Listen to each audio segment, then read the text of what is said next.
Family dispute turns deadly in Las Vegas.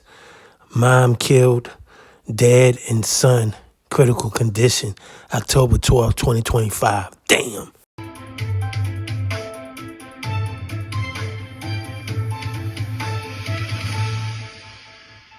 Stop domestic violence. It's wrong. Also shot but still alive. Good evening and thank you so much for joining us for News 3 in Depth. I'm Latoya Silman. Dana Wagner will join us shortly.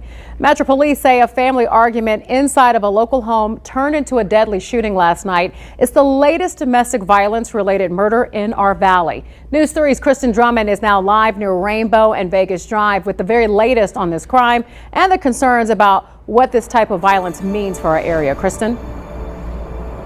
Well, Latoya, as we've been reporting, domestic violence is the leading cause of murders so far this year in Metro's jurisdiction, despite overall murders being down 30%. Right now, we are outside those condos on Burning Wood Lane where this latest incident happened. You can still see the yellow caution tape is up by that stairwell, which goes up to the second unit where this latest incident happened. Now, News 3 obtaining surveillance video of the gunshots and the aftermath of this most recent crime, and as a warning, it may be difficult for some to listen to. Rapid gunfire Sunday night. This surveillance camera capturing the sounds of the deadly shooting around 7:45 inside a condo on Burning Wood Lane. And we just heard bam, bam, bam, bam, bam, and I was like, what is going on? Tiara King hearing the hail of bullets next to her unit, and immediately after, a man's screams pierces the night. No! Mom! Mom, I need you! Mom! Help! Help! I need someone's help! King and other neighbors responding outside to aid the man in his 20s on the walkway, helping with a tourniquet after she says a bullet hit his leg. He was like yelling for his mom, Mom, are you okay? Mom, Mom, Mom, and there was no response. Did he say who shot him? He said his dad shot him. Metro Police say a family argument escalated and involved several guns. King's video recording the son informing neighbors his father also shot his mother, both who are in their early 50s according to police, but it remains unknown who opened fire on the father. An exchange of gunfire resulted in all parties being shot. It's the latest investigation involving a domestic violence-related murder. Metro Police reporting 17 now compared to 16 at the same time last year. Data shows it's the leading cause of murders for Metro Police. Domestic violence-related killings continue to rise as the number of overall murders go down from a year ago. Statistics showing 61 compared to 88 at the same time as of October 5th. It's heartbreaking. Beth Flory with Safe House, a nonprofit assisting survivors of domestic violence. She says it's common for a bystander to get hurt in a domestic violence situation. Unfortunately, when it comes to gun violence with domestic violence relationships, we do see often where other members of the family are injured during the crisis, whether that's the children or, a bystander who steps in. Is your dad still inside? My dad was still inside. He was in my room. Straight back room to the left. I don't know if he has a gun in his hand. I don't know if they're conscious. I don't know if I'm on the last conscious. What's he wearing? I don't know what happened. The question Metro Police aim to solve as King and others process this violence. I mean, our community is pretty tight. We know all the neighbors around us, everybody around us, and we all look out for each other. Had you ever heard any yelling from that unit next door? No, never. I've never had any issues with them. They were always really nice people. Now we know the son and father were taken to the hospital. The last update we received from Metro Police is that they were both critical. It remains unknown at this time who may be facing charges. Latoya? Yeah, such a sad situation, especially since this woman lost her life. Kristen, you highlighted domestic violence murders last week. How many did we actually have last year here in Clark County, though?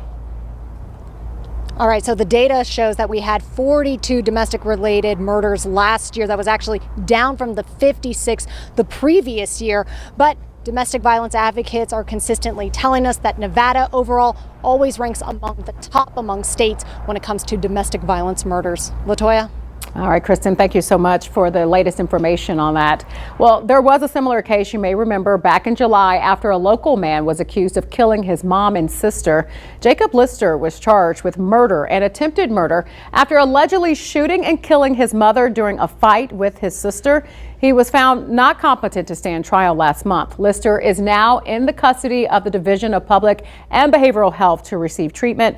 Once he's found competent, he will return to court. Now, earlier today, we spoke with the CEO of Safe House, who says that domestic incidents aren't always between romantic partners.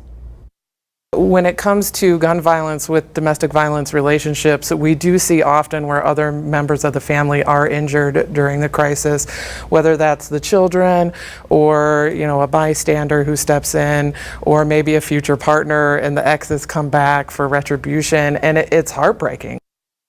Her point, domestic disputes can be dangerous or deadly for anyone involved, including law enforcement. And you see behind me, Officer Trung Tai. Today is the anniversary of his death. He was shot and killed while responding to a domestic incident that happened in 2022. 27-year-old Tyson Hampton, the suspect accused in his murder, has been ruled competent now to stand trial. He is scheduled to appear in court, we're told, October 23rd. October, as you may know, is Domestic Violence Awareness Month. And according to World Population Review, more than 61% of Nevada women and 24% of the men who live here experience domestic violence. And 1 in 4 women and 1 in 7 men across the country have been the victim of severe physical violence by an intimate partner. Intimate partner violence alone affects more than 12 million people here in the United States every single year. Local nonprofit Safe House has a 24-hour crisis hotline that's available for victims of domestic violence. You see the number there on the screen there, 702-564-3227. A crucial reminder here, help is available. If you or anyone you know is a victim of domestic violence, you can call the phone number there on your screen or simply text the word START to 88788.